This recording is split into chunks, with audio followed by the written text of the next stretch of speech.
ગર્ભ શ્રીમંત એટલે શું કે એને ગર્ભમાંથી જ બધા સંસ્કારો મળેલા હોય. આપણે અહીંયા સુધી આપણું હિન્દુ શાસ્ત્ર બધા માને છે કે ભાઈ આપણા સંસ્કારો માતાના ઉદર હોય ત્યાંથી જ પામે. એટલે જ કહીએ છીએ કે જ્યારે બાળક જન્મનો સમય હોય ત્યારે ભગવાનની કથા વાર્તા સાંભળી, કીર્તનો સાંભળો, કંઈક બીજી રીતની વાત હોય. પ્રહલાદને નારદજી એમની માતાના ઉદરમાં પ્રહલાદ હતા ત્યારે જ બધી વાત કરી ત્યાં જઈને, ત્યારે જ આ પ્રહલાદને ભગવાનનું જ્ઞાન થયું. અને એ જ્ઞાન એવું દ્રઢ થઈ ગયું તો એના બાપેને એમ કહ્યું કે હા તું મારું ભજન કર, આ ક્યાંથી તું લાવ્યો? કે ભગવાન સર્વથી મોટા છે. મોટો તો હું ત્રિલોકીનો રાજા. પણ પ્રહલાદ નામને અનેક ઉપાય થયા, એને મારવાના ઉપાય થયા, અને ઘણી રીતે મુશ્કેલી કરી. તો એ પ્રહલાદે કહ્યું કે આ વાત મારી બરાબર છે. તો કહેવાનું શું છે કે એમ એ ગર્ભના સંસ્કાર હતા તો એ ગમે તેટલી મુશ્કેલી આવે તો એ મૂકવી નહીં. એમ આપણને પણ જો આ નાનપણથી આ સંસ્કારો હોય, આ બધા ગ્રંથો વાંચીને સંસ્કારો પડ્યા હોય અને મંદિરોમાં જઈને જો આપણે ભજન કીર્તન કરી એમાંથી સંસ્કાર પડ્યા હોય તો પછી ગમે ત્યાં જઈએ તો આપણાથી દારૂ, ચોરી, કયા બીજા અત્યારે અનેક જાતના વ્યસનો, દૂષણો, ટીવીમાંના દૂષણો બધા ઘણા આવે છે. અત્યારે પ્રલોભન છે બધું અને આકર્ષણ છે. એમાં બીજું કંઈ આપણો સંસ્કારહીન આપણે બની જઈએ એવી વસ્તુ છે. એટલે એનાથી દૂર રહેવું અને આપણે પોતાનો ધર્મ બરાબર સચવાય એ જાતની નિષ્ઠા, દ્રઢતા આપણે થાય તો આપણે સમાજે સુખી થશે, રાષ્ટ્ર સુખી થશે અને બધા માણસો સુધી. એટલે આપણા જીવનની અંદર આપણે સંસાર વ્યવહાર બધું કરીએ પણ આપણા જીવનની અંદર ભગવાન સિવાય આપણું બીજું કોઈ એ વિશેષતા નથી અને એની જ આપણી મહત્તા છે. એટલે ધર્મ જેટલો આપણા જીવનમાં દ્રઢ થાય અને ભગવાનમાં જેટલી વધારે શ્રદ્ધા થાય એ આપણું શોભા છે, એ આપણી વિશેષતા છે અને એનાથી જ આપણું શ્રેય થાય છે. સમાજમાં થાય કે રાષ્ટ્રમાં થાય, બધાની અંદર આ છે. એટલે ધર્મ એ આપણું પહેલું પગથિયું, પહેલું એટલે શું? ફાઉન્ડેશન જેને કહીએ. ધર્મ ફાઉન્ડેશન છે. ફાઉન્ડેશન આપણે સારું કર્યું હોય તો 100 માળ ચડાવો તો વાંધો આવે નહીં, પણ ફાઉન્ડેશન ના હોય તો પડે હેઠું. એમ સ્વામી કહે છે આપણા જીવનમાં જો ધર્મ જ છે નહીં, ભલે બીજી તે બધી સમૃદ્ધિ બધું કરીએ પણ જો અનિતિ દુરાચારથી બધું ચાલતું હોય તો એનાથી કોઈ કાર્ય થાય નહીં, એના જીવનમાં શાંતિ ના રહે અને એ કશું કરીને જાય પણ નહીં. કે લોકો ઉપયોગી કામ ના કરે, સમાજ ઉપયોગી કામ ના કરે, ધર્મ છે, રાજ કે કાંઈ નહીં, બધું ભેગું કરીને લૂંટ કરીને બધાને હેરાન પરેશાન કરીને બધું કરે તો એને શાંતિ ક્યાંથી હોય? અત્યારે આતંકવાદ ચાલે છે, આતંકવાદ કરનારને કંઈ શાંતિ ખરી? કંઈ શાંતિ નહીં. બિચારા એમને ફરાફર કરે, ખાવા નહીં, ઊંઘવા નહીં, ઠેકાણું નહીં, બીકને બીક, કંઈથી પકડશે અને હેરાન બધાને કરવાનું, દુઃખી. એને ક્યાંથી શાંતિ થાય? શાંતિ તો તમે ભગવાનને ભજીને લોકોની સેવા કરો, મદદ કરો, લોકોને એ થાય તો એમાંથી શાંતિ આપણને આવે. કહેવાનું શું છે?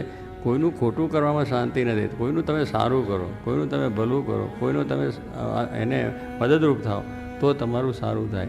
બીજું આપણે સારું કરીએ તો આપણું સારું થાય, પણ આપણે બીજાનું બુરું કરીને આપણું સારું કોઈ કરતા છે તો આપણો ધર્મ એ કહે છે કે આપણે મદદરૂપ થાઓ. જે તમારી શક્તિ હોય, કંઈ ના હોય તો પણ એને એક હાથ ઝાલીને દવાખાને લઈ જાવ તોય થાય. એક ઠેકાનેથી આમ પ્લેટફોર્મથી આમથી લઈને આમ એને મૂકો, પેલા આંધળા ભાઈઓ હોય તો એ પણ એક સેવા છે અને એવી સેવા કરવાથી કેટલો સંતોષ થાય.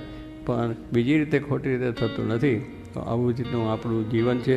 એ જીવનને આપણે બરાબર રીતે ભગવાન રાજી થાય એ માટેનું જ છે. તો આવા ગ્રંથો વાંચવાનું, આનું વાંચન કરવાનું એ બહુ અગત્યની વસ્તુ છે.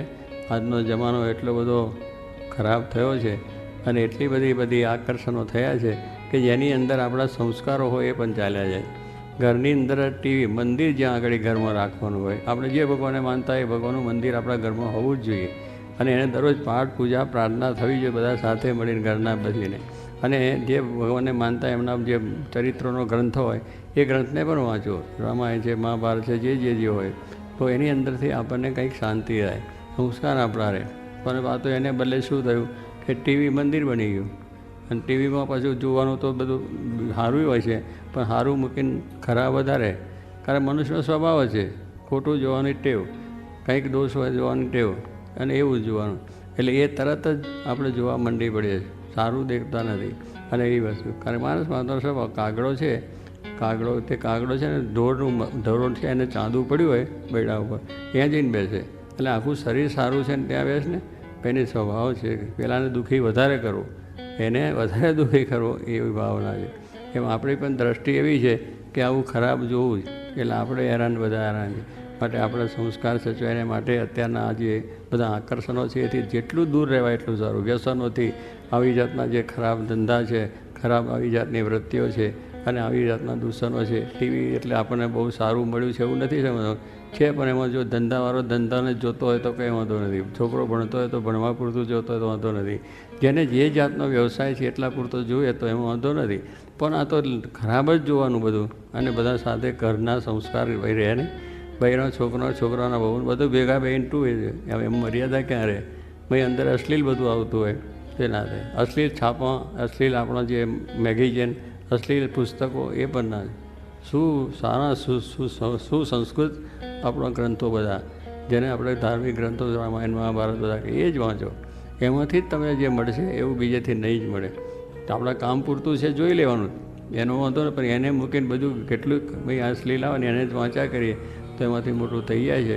એટલે ભગવાન સ્વામિનારાયણે કહ્યું કે કુસંગ ક્યારેય કરવું ને. આ બધો કુસંગ છે જેમાંથી આપણા ધર્મમાંથી પડી જઈએ, ભગવાનમાંથી શ્રદ્ધા જતી રહે, મંદિરોની આસ્થા જતી રહે, કુટુંબિક ભાવનાઓ જતી રહે, સામાજિક ભાવનાઓ જતી રહે, રાષ્ટ્રીય ભાવના જતી રહે. આજે રાષ્ટ્રની ભાવના આપણી ના હોય તો શું થતા થાય?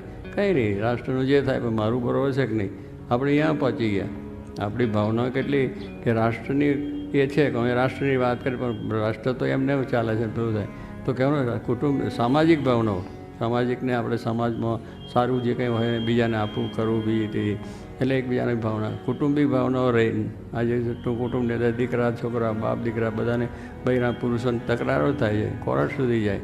એટલે આ બધી સંસ્કારો શું આપણા પુસ્તકો અશ્લીલ વાંચવામાં આવે, અશ્લીલ વાતો સાંભળવામાં આવે એ થાય. પણ સારામાં સારી વાતો હોય એ સાંભળી, જેમાંથી આપણું હિત થાય, જેમાંથી આપણને શાંતિ થાય એવું વાંચવું. શાંતિ તો ભગવાનની પાસે છે ને ભગવાને આપેલા આજ્ઞા ઉપદેશ છે એનાથી થશે.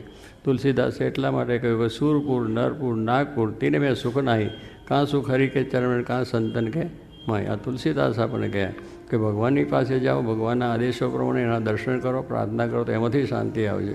અને કાંઈ ભગવાનના એવા સંતો છે એમની પાસે જવાથી આવશે અને આપણા ગ્રંથોને વાંચવા થકી દર્શનથી આવશે. તો આવી રીતનું આપણું જે છે એટલા માટે આ શિક્ષાપત્રીમાં લખ્યું છે ધર્મના આદેશો છે એને આપણે બરોબર સાચવીએ, એ આપણી શોભા છે. એમાંથી આપણને ખૂબ સારો લાભ થાય અને એવું વર્તવાનું પણ આપણે બળ મળે અને સર્વ પ્રકારે શાંતિ થાય.